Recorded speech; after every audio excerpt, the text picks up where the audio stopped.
자, 포지션 속성에 대해서 살펴보도록 하겠습니다. 자, 포지션은 우리가 누군가를 기준으로 요소를 자유자재로 배치할 때 필수적인 CSS 속성이라고 보면 되겠어요. 포지션 속성의 값으로 넣을 수 있는 건 static, absolute, fixed, relative, sticky가 있겠습니다. 일단은 static은 아무것도 안 적어도 기본값입니다. 그리고 절대값으로 배치하겠다, 고정하겠다, 자기 자신을 기준으로, 그리고 특정 스크롤이 생겼을 때 고정하는 부분들을 보도록 하겠습니다. 가장 먼저는 relative를 먼저 보도록 하겠습니다. 예제는 44번 relative HTML을 보고 있고요. 특징들을 설명해 보도록 하겠습니다. 자, 지금 보시면 클래스명 relative라는 녀석에 자, 예제는 44번 relative를 보고 있고요. 자, 지금 보시면 클래스명 relative의 포지션 relative라고 되어 있어요. 자, relative의 특징을 설명해 보도록 하겠습니다. 첫 번째는 포지션 relative를 준다라고 해서 위치가 바뀌지 않습니다. 그냥 그 자리에 있어요. 그 자리에 있고 위치를 이제 바꿔볼게요. 원래 위치 얘가 있었던 지금 relative가 피겨입니다. 피겨 같은 경우에 지금 이미지와 이미지 설명을 품고 있는 부모예요. 즉 얘입니다. 자, 이 요소가 지금 위치를 기준점을 자기 자신이라고 했어요. 그리고 여기에서 left, right, top, bottom 값을 이용해서 요소의 위치를 바꿀 수 있습니다. 자, left 값을 한번 넣어보도록 하겠습니다. left 50 픽셀 볼게요. 그러면 오른쪽으로 50 픽셀이 이동을 했습니다. top 값도 적어볼게요. top 값을 이용해서 50 픽셀 적어보겠습니다. 자, 그러면 지금 제가 움직였을 때 보시면 밑에 있는 피겨는 안 움직였어요. 왜냐면 피겨 입장에서는 얘가 움직인 걸 모르는 겁니다. 지금 이렇게 relative에서 여기 있는 것들, 여기에 있는 것들은 다 레프트, 라이트, 탑, 바텀 값으로 위치를 잡을 수 있는 거고요. 이렇게 잡은 것들은 다 가상입니다. 이렇게 바텀으로 움직이는 것들은 위치 선정하는 건 다 가상으로 위치를 잡는 거예요. 실체가 움직인 게 아닙니다. 즉 마진을 이용해서 움직인 게 아니에요. 예를 들어서 얘를 마진 left, 마진 top이라고 바꿔볼게요. 마진 탑이라고 바꿔봤어요. 그러면 이 요소의 위의 공간과 왼쪽의 공간이 만들어진 거기 때문에 다른 요소들이 밀립니다. 자, 얘를 다시 주석 처리하고 보면 지금 요소들이 위로 올라오는 거 보이시죠? 다시 했을 때 아래로 이 피겨도 아래로 밀리고 있어요. 다시 레프트와 탑 값을 적어 보도록 하겠습니다. 그래서 자기 자신을 기준으로 위치를 잡는 게 relative입니다. 그리고 레프트와 탑 값을 이용해서 가상으로 움직여 봤어요. 여기에 relative의 가장 기본적인 특징이고요. absolute도 살펴보도록 하겠습니다. 45번을 열어볼게요. 자, 45번 예제를 보고 있습니다. 이번에는 absolute의 특징을 보도록 하겠습니다. 자, absolute는 기본적인 설명을 적어볼게요. 앱솔루트는 요소의 위치를 다른 요소들이 모르게 된다. 자, 한번 적어보도록 하겠습니다. 지금 제가 배너에다가 포지션을 주려고 해요. 배너 밑에는 내용들, 다른 내용들이 있습니다. 자, 배너한테다가 포지션 앱솔루트 해볼게요. 자, 저장하는 순간 많은 변화가 일어나요. 일단은 저는 이걸 어떻게 설명을 하냐면 붕 뜬다 라고 설명을 합니다. 붕 뜬다. 다른 요소들 이제 얘를 못 알아보는 거예요. 지금 위로 올라갔죠. 여기에서 배너가 위로 올라왔습니다. 다른 요소인 H2와 P는 이 요소가 있는지 모릅니다. 그래서 없는 것처럼 위에 이렇게 올라와 있어요. 첫 번째 특징은 다른 요소들이 모르게 된다. 두 번째 다시 한번 볼게요. 주석 처리하고 보시면 자, 배너는 분명히 블록 요소였어요. 그래서 이렇게 한 블록을 다 쓰고 있었습니다. 테두리가 이만큼 나오고 있었단 말이에요. 그런데 포지션을 앱솔트 주는 순간 안에 있는 컨텐츠의 크기만큼 요소가 줄었습니다. 이렇게 해서. 그래서 자동으로 크기가 축소된다. 또는 안에 내용이 있으면 그거대로 크기가 만들어지는 거예요. 얘가 기본적인 특징이고요. 그 다음에 3번 특징은 뭐냐면 가까운 부모 중에서 포지션 속성의 값이 기본값이 아닌 요소가 있다면 걔를 기준으로 위치를 잡는다. 없다면, 기준이 없다면 브라우저를 기준으로 위치를 잡는다. 자, 지금은 가까운 부모 중에 섹션이나 제가 바디한테 어떤 스타일도 지정하지 않았습니다. 그러면 기준이 없어요. 이렇게 되면 누가 기준이 되냐면 바디가 기준이 돼요. 브라우저 화면이 기준이 됩니다. 즉, 이 화면이 기준이 돼요. 제가 보고 있는 이 화면. 자, 이 화면을 기준으로 쟤를 여기에다 배치를 한번 해볼게요. 얘를 아래에서 오른쪽에서 이 위치에 한번 배치를 해보려고 합니다. 쟤를 왼쪽에서 200픽셀, 위쪽에서 200픽셀 위치 한번 잡아볼게요. 레프트 200, 탑 200 이렇게 잡아보겠습니다. 그러면 해당 위치에 있습니다. 자, 브라우저 크기가 어떻게 바뀌든 간에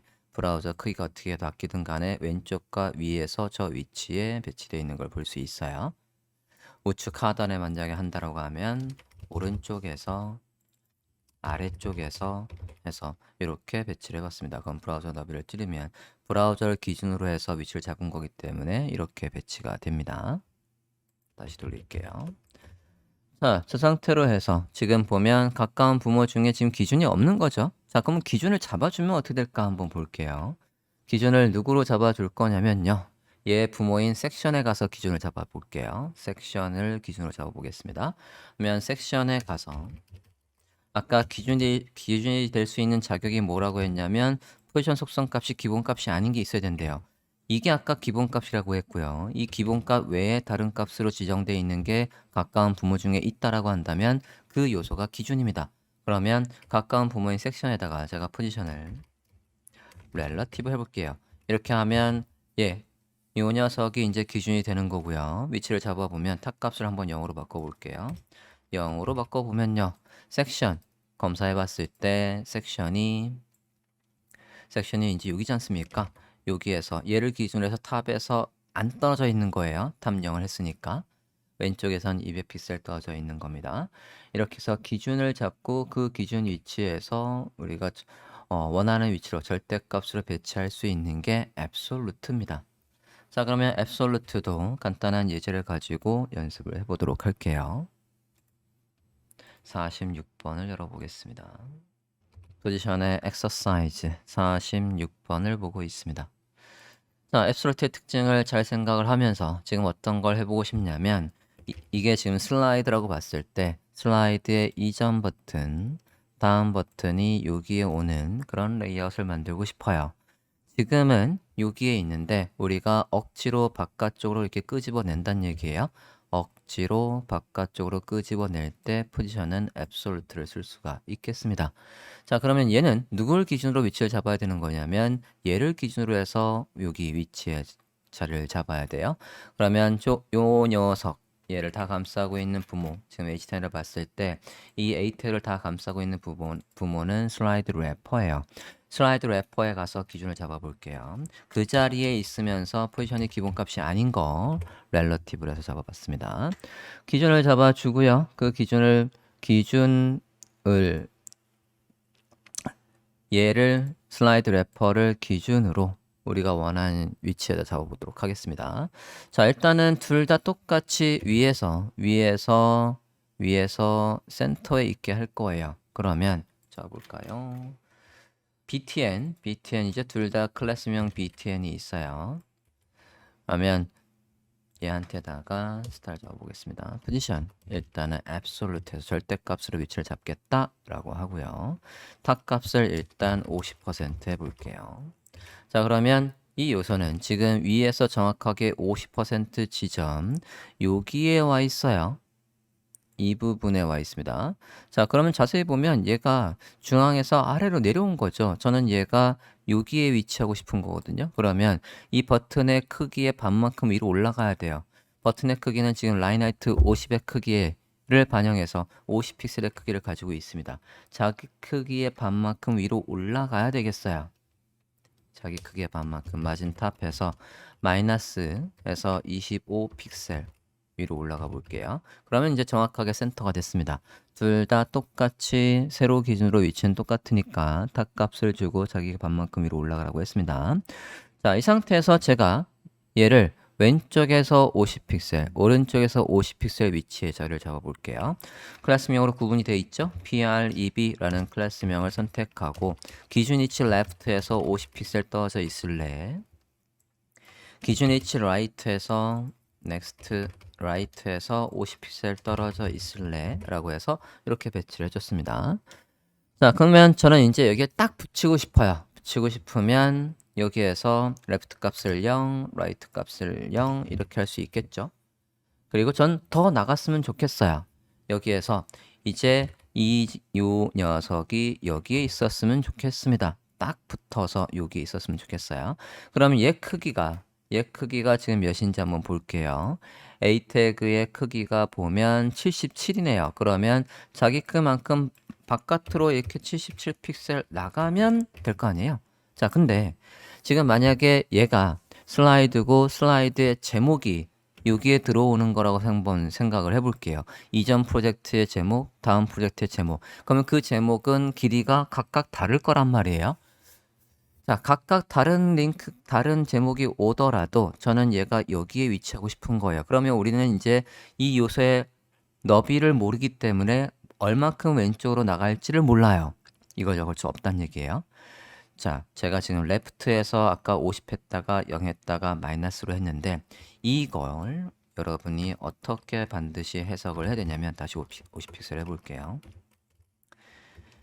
제가 레프트 50을 준 건 이 요소의 레프트가 기준 위치 여기 이 레프트에서 50 픽셀 떨어져 있는 거예요. 요 요소의 레프트가 기준 위치 레프트에서. 그리고 우리가 마이너스로 했을 때 마이너스 만약에 77이라고 하면 이 요소의 레프트가 기준 위치 레프트에서 바깥쪽으로 나갔으니까 음수로 77이라고 나온 겁니다. 자, 근데 이 요소의 크기가 가변이래요. 바뀔 수가 있답니다. 그러면 어떻게 잡을 거냐면요. 이 요소의 right가 기준 위치 right에서 얼마큼 왔냐라고 써볼게요. 얘를 right에서. 지금 부모 요소의 크기는 몇이냐면 600입니다. 그러면 여기 오른쪽에서 600 픽셀 오면 되는 거죠? 600 픽셀이라고 적어 볼게요. 600 픽셀이라고 적었어요. 자, 보면 이렇게 됩니다. 자, 그러면 만약에 얘의 너비도 변경될 수 있다. 이게 만약에 600이 아니라 %로 돼 있다라고 하면 %로 돼 있다라고 하면 저 녀석을 우리가 픽셀로 넣을 수 없는 거죠. 얘도 이게 바뀐단 말이에요. 만약에 80% 이렇게 바뀌었어요. 그러면 너비가 브라우저 너비에 따라서 얘가 달라지니까 우리가 오른쪽에서 그냥 600 픽셀 이렇게 와라고 하면 위치가 당연히 틀어지죠. 사용자가 브라우저 너비를 어떻게 보냐에 따라서. 사용자 브라우저 너비가 어떻게 보든 간에 저는 얘가 여기 끝에 있게 하고 싶은 거예요. 그러면 이 너비가 몇이든 간에 그 너비의 100%라고 해서 얘를 600 픽셀이 아니라 100%로 이렇게 지정할 수 있는 겁니다. 그러면 얘도 이 요소의 레프트가 기준 위치 레프트에서 100% 왔다라고 지정하시면 되겠죠? 레프트 100% 레프트 값을 100% 이렇게 지정할 수 있겠습니다. 여기에서 저는 이 사이의 간격이 또 20픽셀 떨궈졌으면 좋겠어요. 물론 마진을 이용해서 갈 수도 있습니다. 마진을 이용해서 간다라고 하면 마진 레프트에서 만약에 마이너스 20픽셀을 볼게요. 안 갑니다. 자, 일반적인 요소들은 왼쪽의 공간을 없애면 왼쪽으로 가는 게 모든 요소들은 왼쪽 상단으로 가고 싶어 하는 게 특징이니까 왼쪽의 여백을 없애면 그 자리로 가는 게 당연해요. 하지만 얘 같은 경우에는 어느 쪽에서 왔냐면 오른쪽에서 왔어요. 그러면 이 요소는 어디만 바라보고 있냐면 오른쪽만 바라보고 있는 거예요. 그러면 이 요소 입장에서 왼쪽에 이 뒤쪽에 공간이 있든 없든 얘하고는 전혀 상관이 없어요. 그쪽은 보지도 않고 있습니다. 여기에 공간이 없든 있든 상관이 없어요. 그럼 얘가 밀리려면 오른쪽에 공간을 만들었어야 되는 겁니다. right에서 이렇게 만들었어야 되는 거예요. 이렇게 하실 수도 있고요. 또는 여기에서 100%보다 20픽셀 더 가는 거잖아요. 그러면 CSS의 함수 calc, calculate 함수를 이용해서 플러스 20 이렇게 적을 수도 있습니다. 주의사항은 이 사이의 공백이 반드시 있어야 돼요. 플러스 앞뒤로 공백이 있어야 됩니다. 이렇게 해서 20픽셀을 떨굴 수 있겠습니다. 브라우저 너비가 얼마든 이렇게 해서 20픽셀이 있겠고요. 그럼 똑같은 방법으로 여기에도 지정을 해주시면 내가 지정한 20픽셀의 간격을 두고 좌우 배치를 하실 수가 있겠습니다. 자, 이게 포지션을 이용한 기본적인 슬라이드 좌우 버튼의 레이아웃을 만들어 본 겁니다.